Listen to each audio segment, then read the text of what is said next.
Howdy,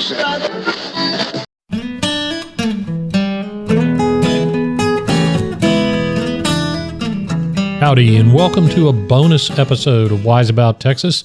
This is Ken Wise, your host. Thanks for tuning in today. This bonus episode has to do with the Mexican invasion of Texas in 1842. In the last episode about Matthew Old Paint Caldwell, I mentioned that invasion and the subsequent Battle of Salado Creek, where Caldwell and Jack Hayes fended off General Adrian Wall and his army, but not before they took prisoners. And so I was reminded by a former judicial colleague of mine about a couple of interesting facts about that invasion with respect to the district court. So I thought I'd tell you about that.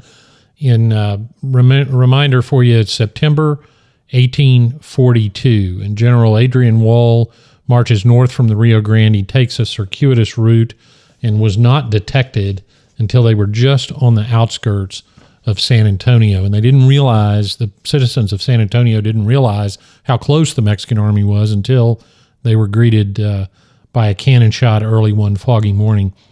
But what prompted this bonus episode is, if you look at the district court minutes of Bexar County in 1842, and it's Bexar County Minute Book B, as in boy, and it's on page 43.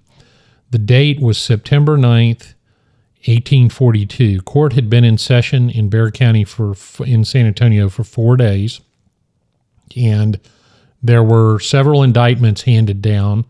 This is page 43. Several indictments, multiple indictments for cattle theft, and then it sets a hearing for the following day, September 10th, and that's where the minutes end.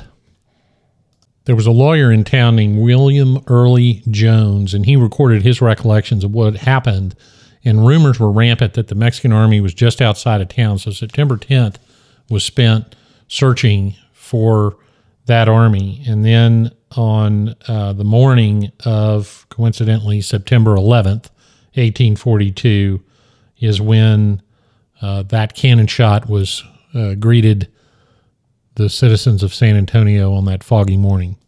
Wall and his men had made it to Military Plaza. By the time the fog lifted, there was an exchange of gunfire and some cannon fire. By the time the fog lifted, the 50 or so men firing at the Mexican army realized they were surrounded on all sides and forced to surrender.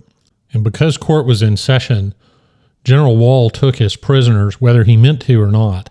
The judge of the district court, whose name was Anderson Hutchinson, he also took the district attorney, he took the district clerk, and he took prisoner every lawyer except one.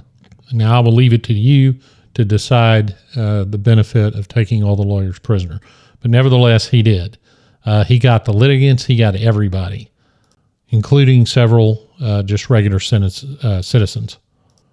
They marched them south to the Rio Grande, where Wall had promised that they would be released, but it turns out when they got there, they were not, in fact, released. They were marched all the way to Perote Prison. William Early Jones, one of the lawyers taken prisoner, left in a sort of a travel journal of their traveling through Saltillo and San Luis Potosi. They were allowed to wander the prison for about 4 days. Then they were chained together and made to work.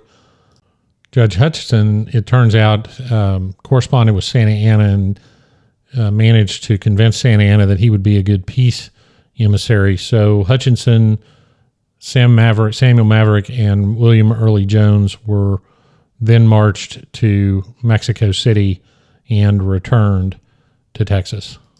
But that does not address the problem of court being suddenly interrupted. The court had taken action, and what are you going to do when the court is all of a sudden adjourned and not allowed to restart?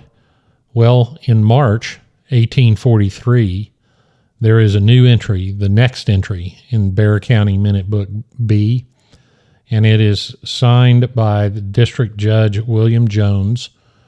And, by the way, Judge Hutchinson, after that experience, moved back to Mississippi from where he had come from. He'd had enough.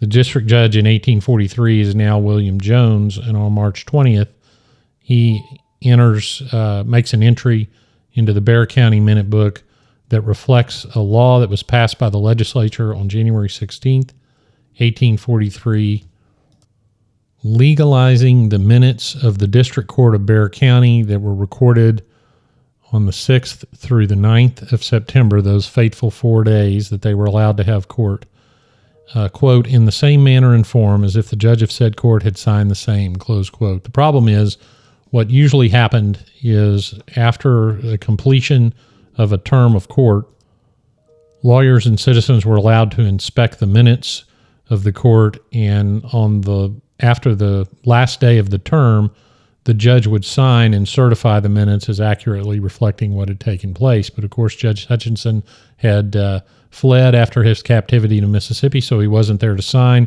and it took literally an act of Congress to make those minutes legal.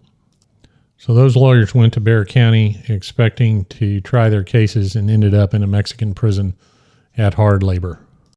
That is a bad day at the courthouse.